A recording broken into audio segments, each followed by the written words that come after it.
Listeners, are you ready for your monthly literary adventure? We now have the BFF Book Club. Join us each month to explore a new book. After reading, connect with fellow book lovers and meet the author in a live interview. Can't make it live? Don't worry. We'll send you the recording. You can find all the upcoming book club selections at www.bookishflights.com/read/BFF Book Club.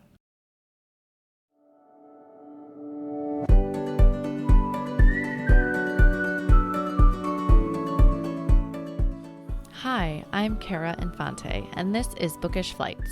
In each episode, I chat with one bookish guest as we take some time to sample and savor the pairing recommendations from their bookish flight.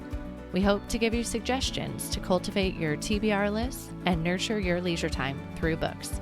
In today's episode, I am chatting with Gabrielle Meyer. She lives on the banks of the Upper Mississippi River with her husband and 4 children. As an employee of the Minnesota Historical Society, she fell in love with the rich history of her state and enjoys writing historical and contemporary novels inspired by real people, places, and events. The river is a constant source of inspiration, and if you look closely, you will find a river in each of her stories. When Gabrielle is not writing, you might find her homeschooling her children, cheering them on at sporting and theatrical events, or hosting a gathering at her home with family and friends. Her latest book of the Timeless series, Across the Ages, was released yesterday. Welcome to the show. Thank you so much for having me. Yes, I'm so excited to speak with you. I've been working my way through the Timeless series books, so I was so excited to have you on the show. But I feel like we are also so much more than this bio. So can you tell us a little bit about who you are? Sure. So I live in central Minnesota, like you said. I'm actually married to my high school sweetheart. So we've been married since 2001. And doing the math, that's 23 years. Wow. And I know it's just amazing to me. We actually met when we were 16, so we've been together for a long time. And my kids, I have at a homeschool, but my oldest is actually in college now. And my second one is a senior in high school, and then my boys are 14. Okay. So it's still very active and busy, but it's changed since they were little and bigger, bigger things, not bath time anymore, but dealing with relationship issues and all that fun stuff. My friends will tell my oldest is only 9, so they'll be like, big kids, big problems, and we're Yeah. not quite there yet, and I'm just holding on because I know each stage is probably just as busy, but this stage feels really busy, and I'm sure it's the same when they're older. I'm just naive to think it's not. So, did you homeschool your kids all the way through? Almost. So I was actually homeschooled in the early Okay. 90s. And so we're a second generation homeschool family. But we had started homeschooling our first when she was in kindergarten, but that was the year that I had my twins. And so Okay. I quickly realized that that was not going to work. And so she actually, all of our children went to a private school through second grade. And then we started homeschooling each of them in third grade. So we were able to kind of bring them home one at a time. And so it wasn't like all 4 kids at the same time were starting to homeschool. So all of them have homeschooled from third grade through high school. Yeah. That's so interesting because we just off of life circumstances, we sent our oldest to school at third grade, and that's what we've kind of told my daughter now, who's not there yet. Like, we'll just homeschool till third grade, and then you go to school. So just like the Hmm. opposite. Yeah, But obviously, lifestyle, right? We all have to look at our yeah, life and evaluate yep. what's best for our kids, and so it's just funny that you say flip flop the other way. So, well, what a journey. I feel like I've loved homeschooling from learning like history and all of these things over again with my kids. And I imagine with your love of history, that's something really fun for you and your family. Yes. Actually, all of my kids, I used to say it's kind of fun when you create 4 new humans to talk about history with. They each come to it with different perspectives and they each have their different interests in things that maybe wouldn't have interested me. And so now all of a sudden I'm learning about things that they find interesting. But we do a lot of like visiting historic places, and that's a big way that we've done history and that I've done research for my books. But I also listen to books on audiobook for Okay. research. And so there's always something playing. And it's kind of like you kill two birds with one stone.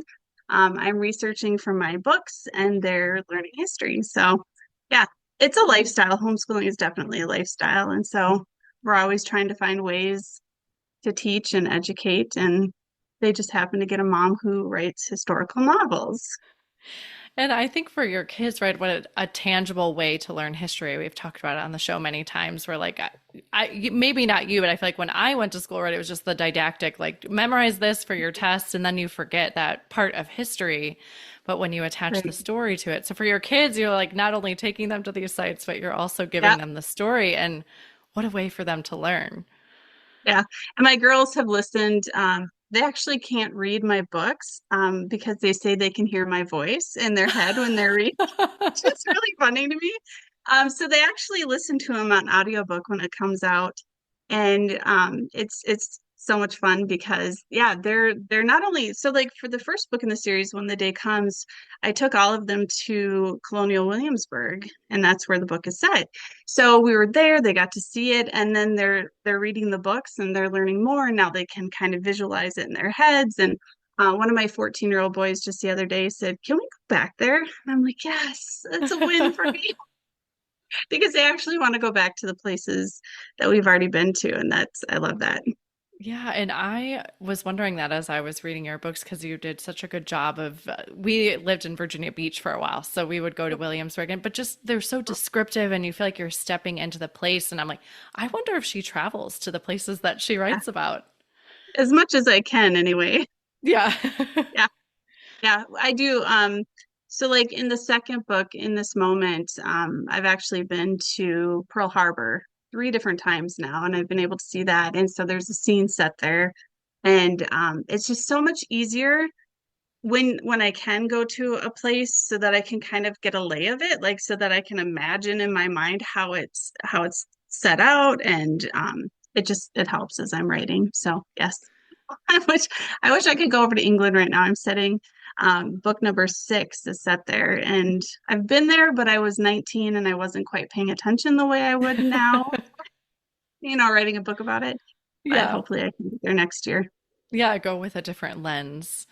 Hmm. So, well, for the listeners that might not have read your Timeless series yet, can you tell them a little bit about it and what, I kind of know because I've read it, but give us Yep. a synopsis of it.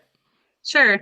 So, my series is about a family who has a special gift. So they're time crossers. So the very first book, When the Day Comes, it's about a woman named Libby, and Libby has the time crossing mark, and she lives in 1774. And when she goes to sleep there, she wakes up in 1914 in her other life. And she spends a day there. And then when she goes to sleep in 1914, she wakes up in 1774 again. No time has passed while she's been away.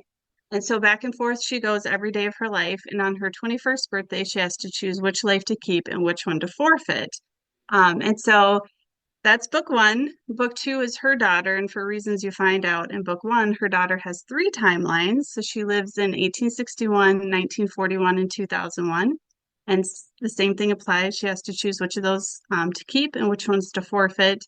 And then book three is about the identical twin daughters that are book two's daughters. So Maggie's daughters. And so those are identical twin sisters that are going back and forth between 1692 during the Salem witch trials and 1912 during the early ages of aviation. And they both have to decide, which one to keep and which one to forfeit. And they have to make those decisions individually. So there's like a double dual timeline in the third one. Yeah. I'm reading it right now, but I'm only honestly probably 25 pages into it. So, Yep. Yeah. So it's a lot of fun. So this was just supposed to be a 3 book series, but the response has just blown all of us away. And so it currently is planned as a 7 book series. oh, So okay. yeah, so book Exciting. four, yeah, so book four released November 5th, and then book five will come out in May of 2025. And book 6 will release in November of 2025, and now book 7 will be May of 2026. So I'm trying to keep it Wow. all straight too. But I have, Congratulations. That's thank amazing. you. Yeah, so I have lots of ideas. A lot of readers keep saying, will you ever get tired of doing this? And the answer is no. I love historical fiction so much.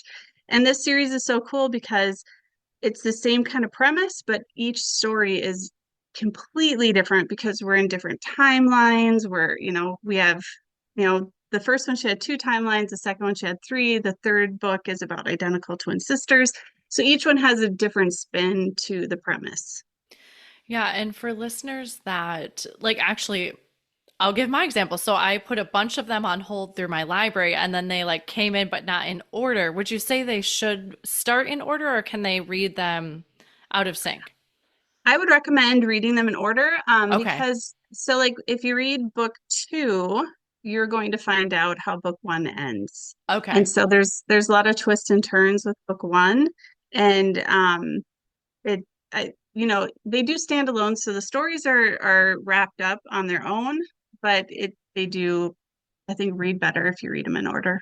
Yeah. I ended up like sending that hold back for book three because I was still waiting on book two. So I was like, just give that to someone else for a minute and I'll wait for book two. I'll be patient.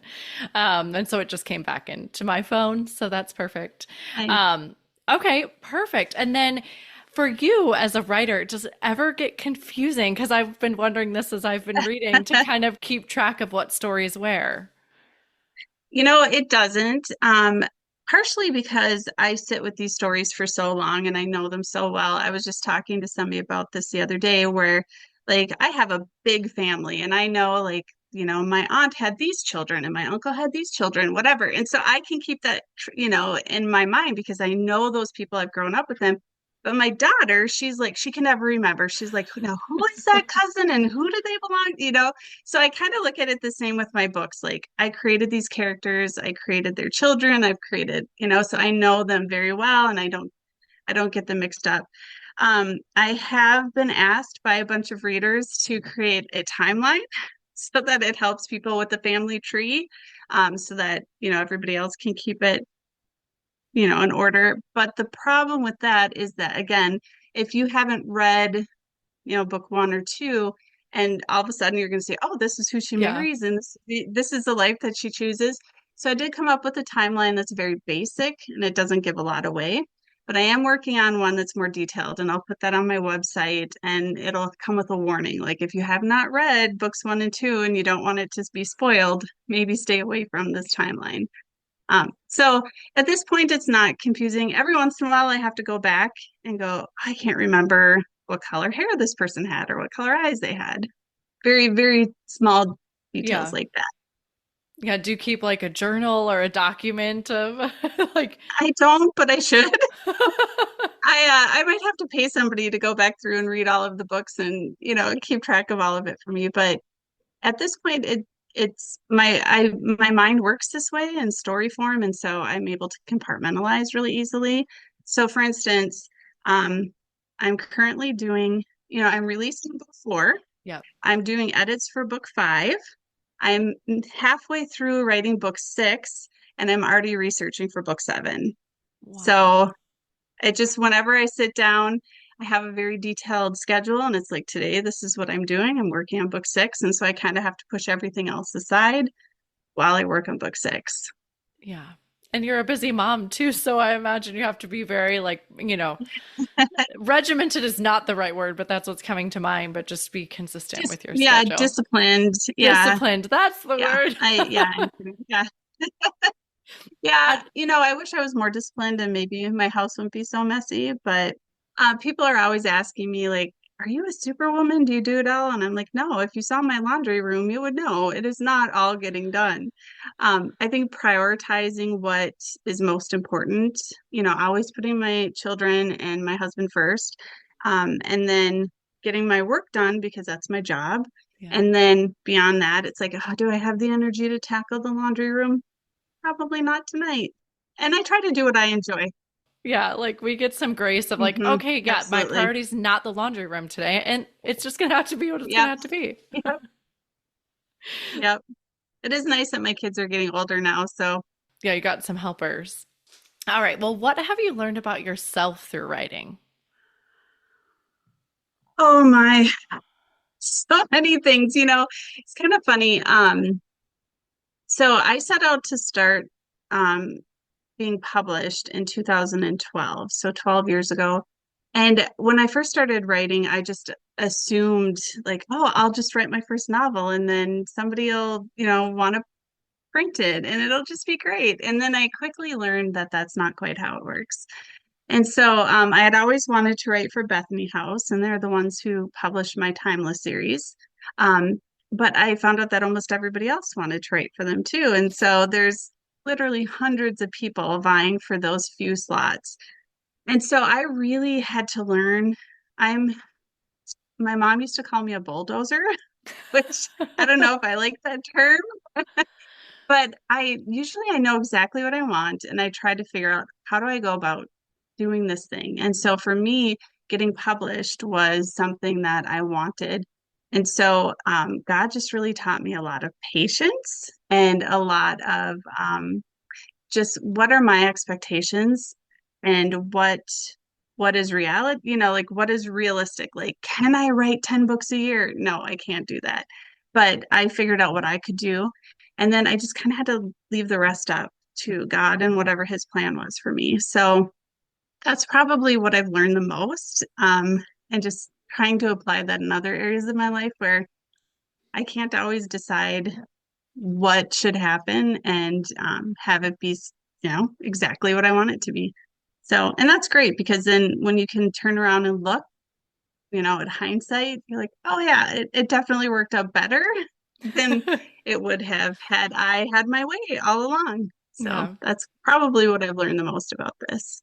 Yeah, God always has a better plan, I think. And I am also a Hmm. bulldozer, so I ask for patience and the ability to surrender a lot.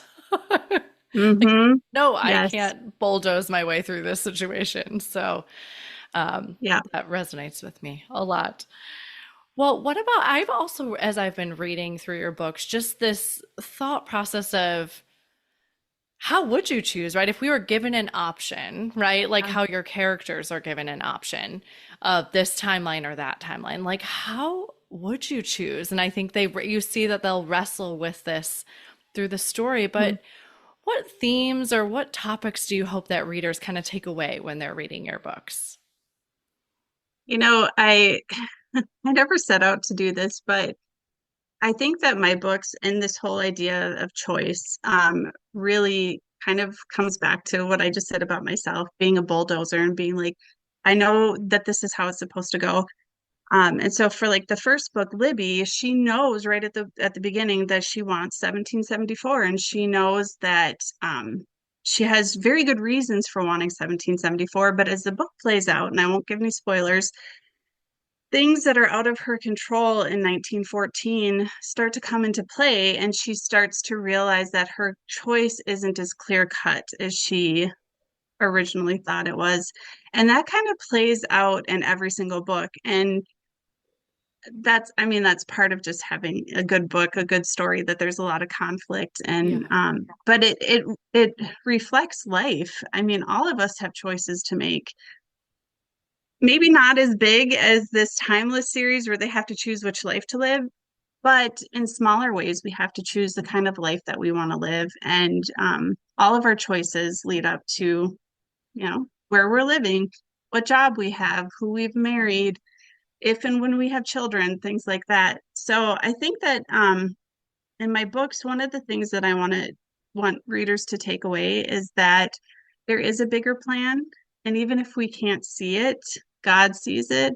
And like you said, if you surrender to that plan and that will, you're going to come out on the other side and go, wow, like that turned out so much better than I'd hoped. And life doesn't always turn out better than what we want.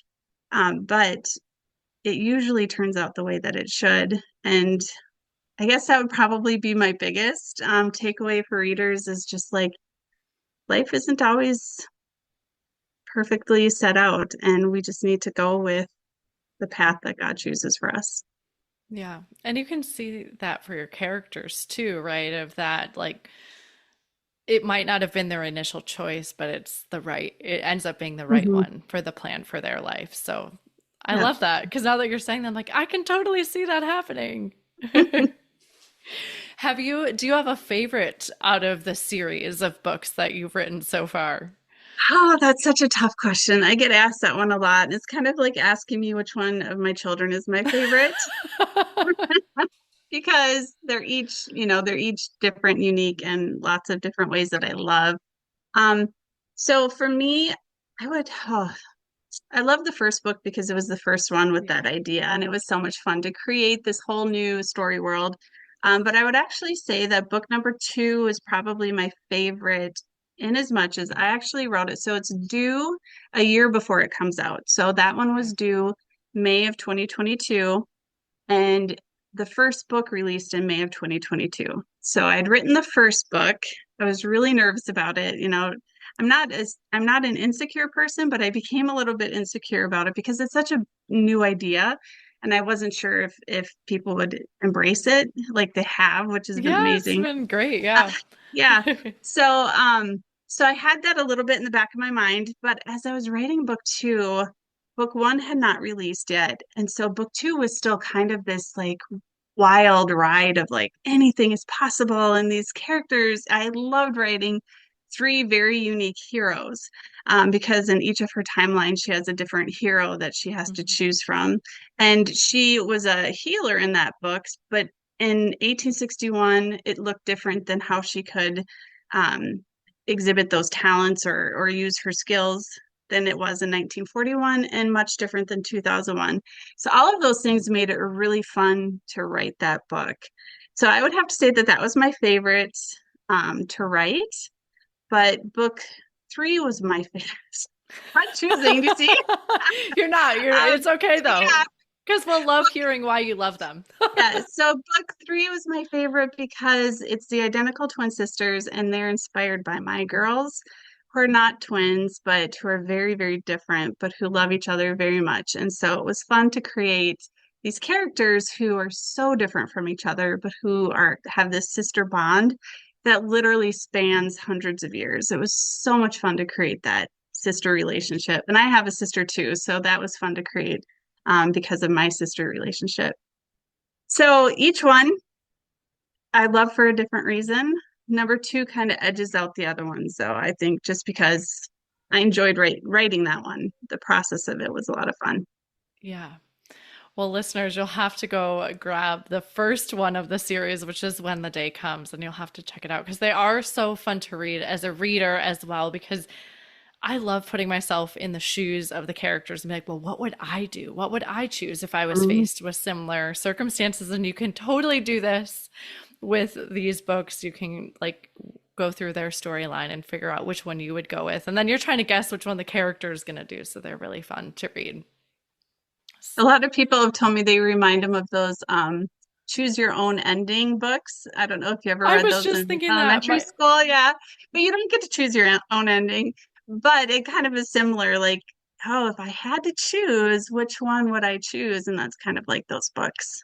Yeah, it was that's what I Just a was grown-up thinking version. as I was Yeah. talking because my son is it's like what would Danny do or something and then it's he chooses and yeah, it's very not very similar. I shouldn't say that, but it feels like that a bit. hmm Well, let's switch gears a little bit and let's talk about who you are as a reader. So what type of books do you enjoy reading?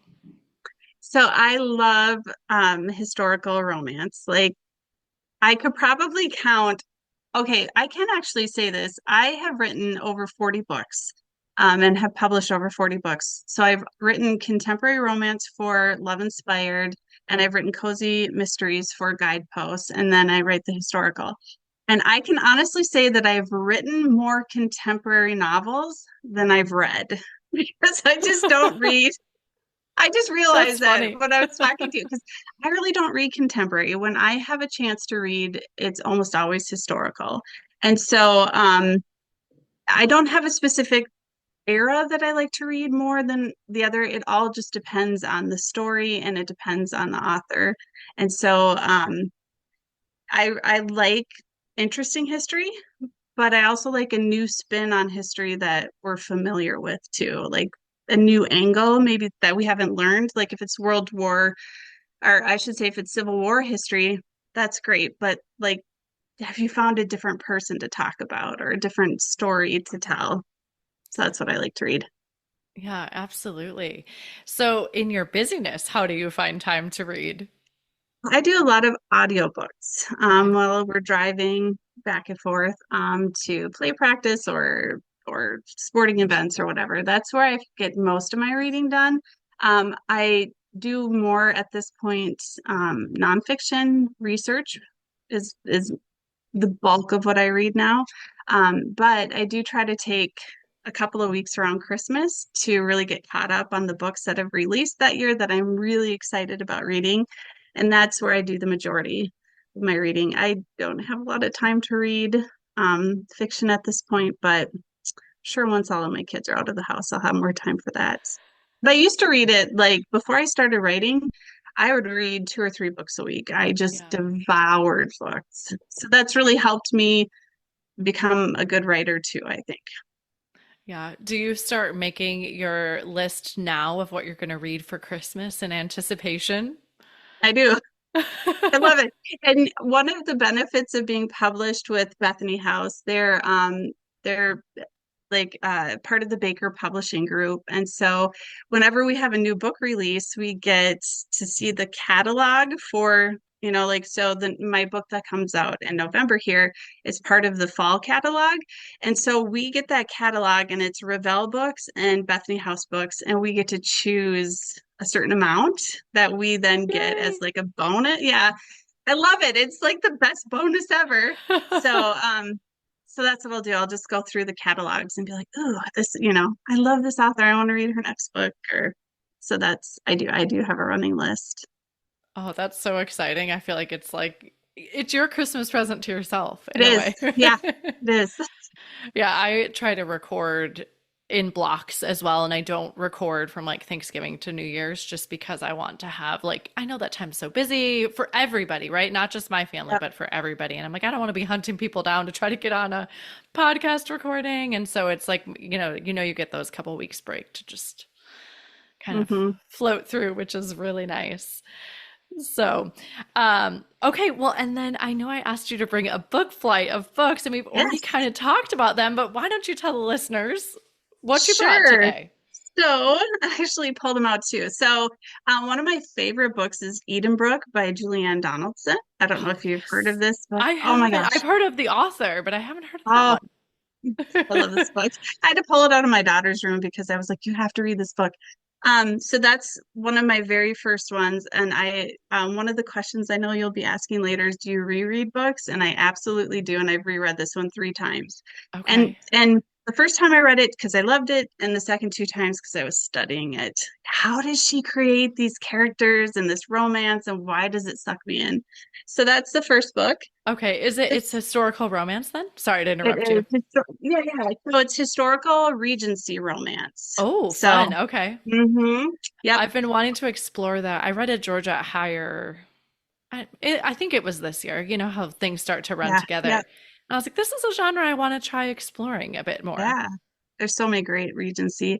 So that one is not Christian fiction, but it is clean. It's Okay. very clean. So, Thank you. I then the next appreciate that. one, yeah, the next one is Lynn Austin's A Proper Pursuit, and Okay. this one, is a little bit older, but I've read this one several times too. So what I did is when you asked me this question, I was like, what are the books that I've reread several times? And so that's why I pulled this one out. I don't know if this is the one she signed. No, I actually got a signed copy. We had to meet her, and I'm like, oh my gosh, I have to get this signed.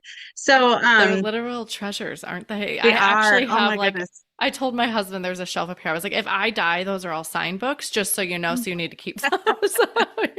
Oh, I love signed books. It's yeah. So, and then this one is set in 1893 at the Chicago World's Fair. And this one is Okay. really cool. This one really impacted how I wrote book two in my time of the series because this young lady has an aunt, or sorry, a grandmother and a couple of great aunts, and each one wants a different life for her. So she has four very different choices to make. And so after she wrote or read that, I was like, oh, I can easily give a character three different lives and still keep them in order because Lynn did it so well. Yeah. You know, I I knew it wouldn't be confusing because I was like, oh, I remember how Lynn did that. So anyway, Yeah, you're like, I've read a book like that and I loved it, so I can do this Yes. too. I'm from And it's actually, Chicago originally, so I love anything set in Chicago because obviously I don't live there anymore, but I'm mm, like, yeah, such a great story. And it talks about the Chicago fire because it's like 20 years after it. And so it kind of talks about some of the aftermath of that. And so, okay, yeah. And then my third book is A Gilded Lady by Elizabeth Camden. This okay, one's a little bit more recent. This one came out probably 3 years ago, maybe. This is the second book in a three-book series, but Elizabeth Camden is one of my favorite authors ever, and she writes such strong heroines. And this is about the first social secretary to the first lady. So I can't remember. I think it was Calvin Coolidge's wife, Grace. No, okay. I'm sorry, I can't remember, but it doesn't really matter. So it's I think it's older than that. It's not Calvin Coolidge. Anyway, um, so she becomes the social secretary to the first lady, and it's set in such a fun, the Gilded era in Yeah. Washington, D.C. So a lot of fun. I love that one. Well, I was still hung up on, I'm like, there's social secretaries? I never knew this was just such a thing. Yeah.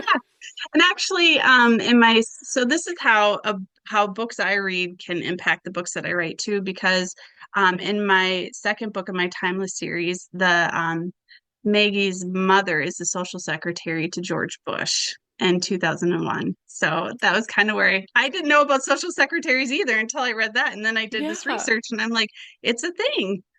Oh my goodness. I'm like, I missed that detail. It was in the second book. I'm like, I read Yes. that. I Yep. So totally her missed that part of Yep. it. Yeah, so her mother was a caterer, and she like would host all of the different big events for the first lady and the president. So Okay. anyway, I mean, I yeah. remember they had the political connections, but I don't think I put Mhm. together social secretary. I'm like, now I have this whole rabbit hole I need to go down and Yeah, learn more about. Well, thank you so much for bringing those. I appreciate you doing that. How I love to end our show is with our bonus pairings, and these are just a speed round. So you've already answered the first one that you're a rereader. yep. So what is the book that has changed your life, or one book? Because I'm sure there's many. I brought this one.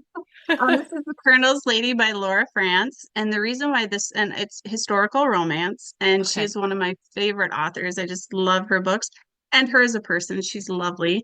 But this was the book that I read in 2012. Amazon recommended it to me, thought I would love it. I did, and I finished it. I closed this book and I asked myself probably one of the most important questions I've ever asked myself, and it was, why am I not writing? Because I knew I had always wanted to be an author, but it wasn't until I read her book and it just made me feel so many things. And I don't even know what it was about it, but that was the question I asked myself. Why am I not writing? And that was what kicked off my writing journey. And she knows it. Oh, I've told her many times. yeah. I have the So chills from your story. it's so cool. And she signed this one too. Love it. So yeah, So, okay, that was the I book that just changed my life. I just had this moment of, so you've written 40 books in 12 years. Yes. Oh my Yes. goodness. It's It been a does lot. sound like Superwoman. Yeah. Well, and some of those are shorter books I write. Like Love Inspired is like half of the size of my timeless Okay, books, and I don't have to research because they're contemporary. So I sure. have a lot of that's kind of why I can write more books. Okay, wow. I just like that just struck me of you saying like you had mentioned that earlier, but I don't think I like put it together until you resaid that Yeah. you didn't ask yourself that till 2012. I'm like, oh my goodness, Yeah. wow. So I guess that helps like being we homeschool our kids. I mean, you're kind of Yeah. home, right? I mean, you're still just Yeah. as busy, but like you're home and you have some Right. time freedom, right? To flex Yeah. as you need. And I write really, really fast. So like when the day comes, only took me 4 weeks to fast draft. Wow. So, and that's crazy fast, but I can write in like a 3 hour time, like a 3 hour writing block. I can write 4,000 words, which is like a chapter, a little over a chapter. Okay. So I can write a 30 chapter book in 30 days. So for me, I can write really fast and I do a lot of legwork before I sit down to write. I plot and kind of outline my books so that when I sit down, I know exactly what I need to write. So that has enabled me to write more. Wow, it sounds like you have a great process because that's impressive. It works for me. I don't know if it would work for everybody, but it works for me. Yeah, and you got to find your way, right? Yeah, So, okay, well, where is your favorite place to read? in bed. I love reading in bed. Yeah, Just like, cozy. yeah. Give me a day in bed with a good book, and I'm the happiest person in the world. Yeah, that's all we need to recharge sometimes, right? Yep. All right, lastly, what are you reading next? I'm currently reading The Muse of Maiden Lane, and that's by Mimi Matthews, who is another Okay. one of my go-to authors. I get everything that she writes, and she actually this is just releasing. It's not quite out yet. You can pre-order it. Well, actually, it will be November. But she actually asked me to read it to help influence for this book, and that's like such Oh, an honor. So. yeah, Mhm. absolutely. Well, thank you so much for coming on the show with me today. I know your time is precious and I appreciate all you've given me. Thank you so much for having me. It's been a lot of fun. You're welcome.